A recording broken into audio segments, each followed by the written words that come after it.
is going to be talking to us about Kashmir Solidarity Day, which is happening tomorrow. Our guest is Claire Bidwell. She's the co-founder of Let Kashmir Decide. She's also a human rights activist, and if memory serves me correctly, she's also a school teacher. Claire, very good morning to you. Welcome to the program. Good morning. Thank you very much. Lovely to speak to you. Always a pleasure having you on the show. Now, tomorrow obviously is the 5th of February. It is a Kashmir Solidarity Day. And this day is observed by the people in Pakistan and Kashmir who've been fighting for their freedom for more than 70 years. This day is also celebrated in honor of the Kashmiris, sadly, who have lost their lives in the fight for freedom. So, talk to us about the history of Kashmir Solidarity Day. Obviously it's the battle that's been going on for 74 years, if not longer before then. But when the United Kingdom or Great British government left India, left their empire state, they left Kashmir in the hands of Pakistan and India. And over the years, we've seen wars, we've seen, a battle for the land. India have been in, well, certainly, back over the time, India now what they've done since the 5th of August 2019 is to revoke their self-autonomy. And Kashmir have always been promised their right to self-determination.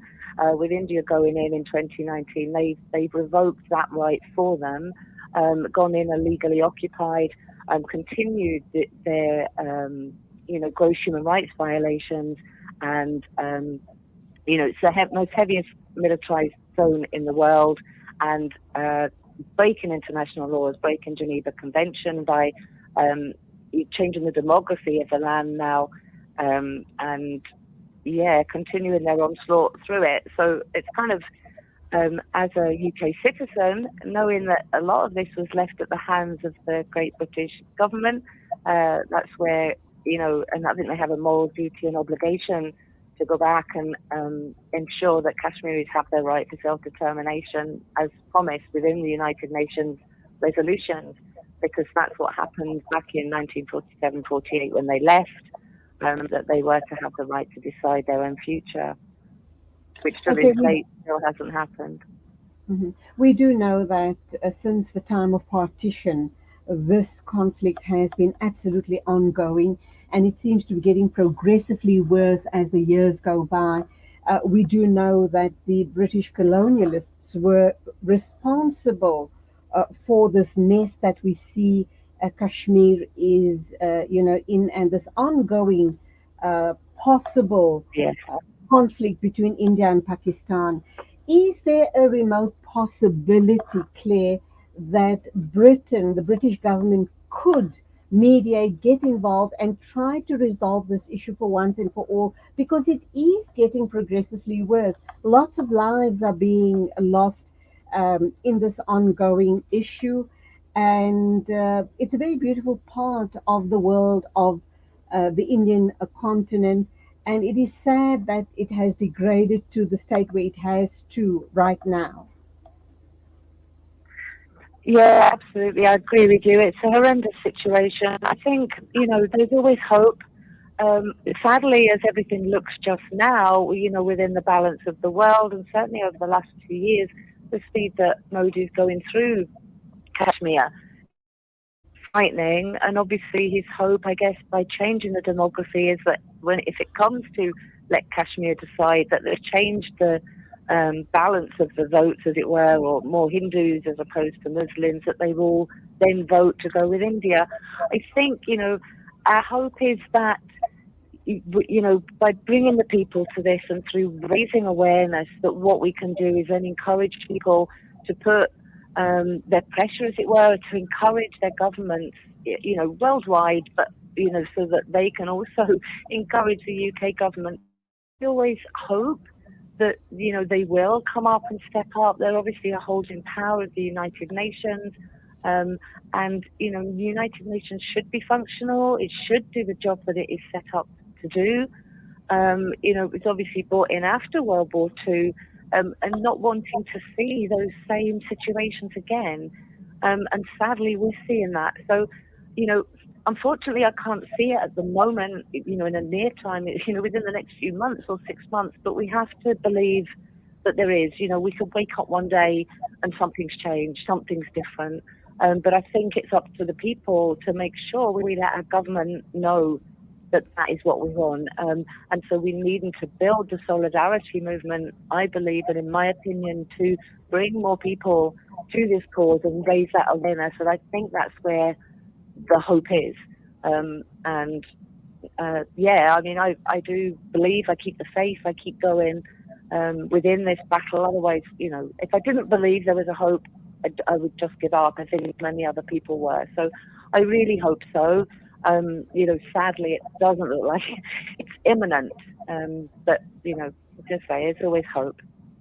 Now, absolutely, I do believe we do need to keep the faith. However, what is currently playing out in India by Modi and his BJ party, all the anti-Islamic sentiments and Islamophobia on a very large scale, is certainly not helping the Kashmiri situation at all.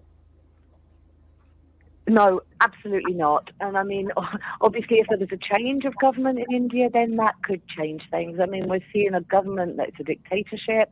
We're seeing a government that is very, they're against any ethnic minorities. And it's essentially, if you're not a Hindu, you're not on their level. I mean, obviously, there are extremists in that state. And so, yeah, that's what we're seeing. And then that leads out worldwide. The narrative, the Indian lobby is so strong. They're in everywhere. They're in our media. They're within our government. They're so powerful with the money that the money is what's doing the talking, and the economy is doing the talking. And yeah, they're certainly not helping. They're not listening to anybody. They're not engaging in any dialogue. And anybody that's trying to speak to them, it's just being ignored. United Nations, I think, have written 3 times to them now, and there's been no response. We've seen Amnesty closed down.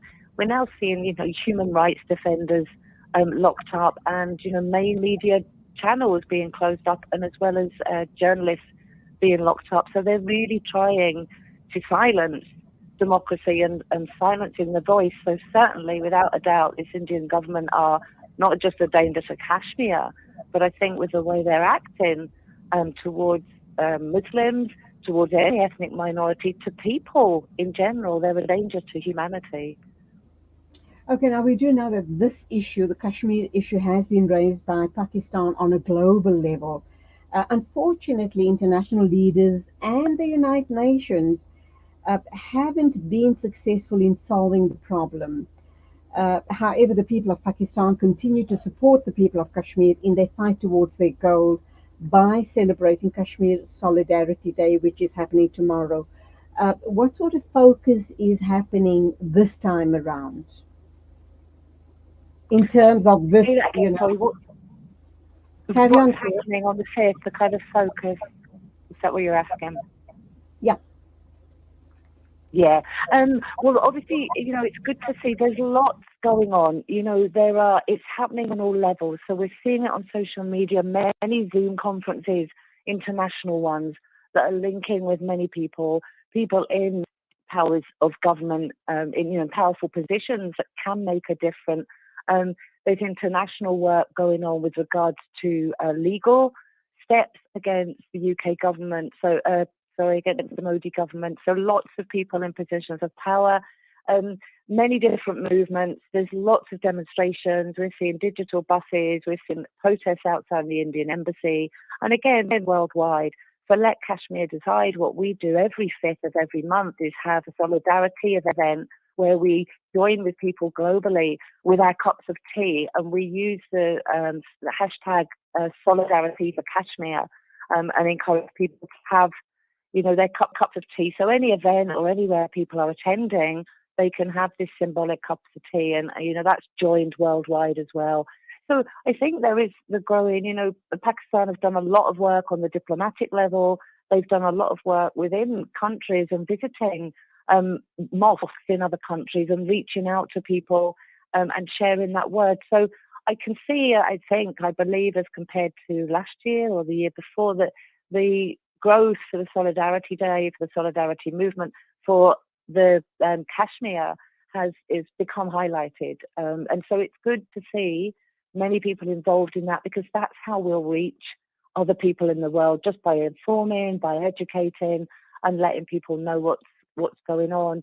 And obviously yourself, you and I, we're speaking here today because of that Kashmir Solidarity Day. So, it opens up a chance for dialogue, a chance for talking, and it's not, nobody's against India. We're not against any person. It's against actions. It's against behaviour. And that's what we hope to reach.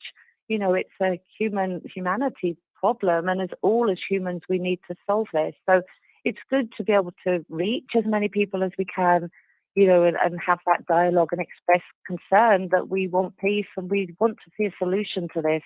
So I think that's very much the focus on this Solidarity Day, searching for that self-determination, but also educating, I think maybe is the right word as we go forward.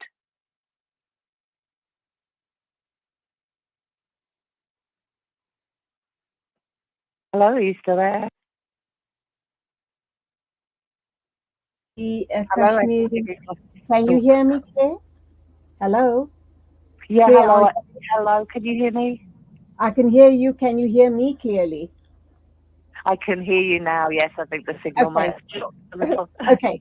My final question to you is: the Kashmiri diaspora all around the world, do you think that they'll take to the streets tomorrow to call for a self-determination? I do know social media has created a lot of awareness, and other media players like you and I have created a lot of awareness around this. But it will send a very strong message if the Kashmiris take to the streets, will it not? Sorry, didn't quite catch that properly. Is there support from the Kashmiri diaspora around the world? Yes, yes, that's right. Yeah, yeah, yeah. There's a lot of support from the Kashmiri diaspora around the world, which is good to see. One of the, there's one of the sad sides for this battle, as it were, conflict for a long time, is that there are some divisions amongst the Kashmiri people, and some of those stand as the 11th of February as their day, and so there's a lot of work to do with regards to looking at positive unity, positive actions, and many of those they come forward. They hear this call. It's an opportunity for them to stand up and for their voices to be heard. And certainly, I've seen lots of evidence of, invitations to events and things that are going on. So yes, there will be a lot of movement tomorrow.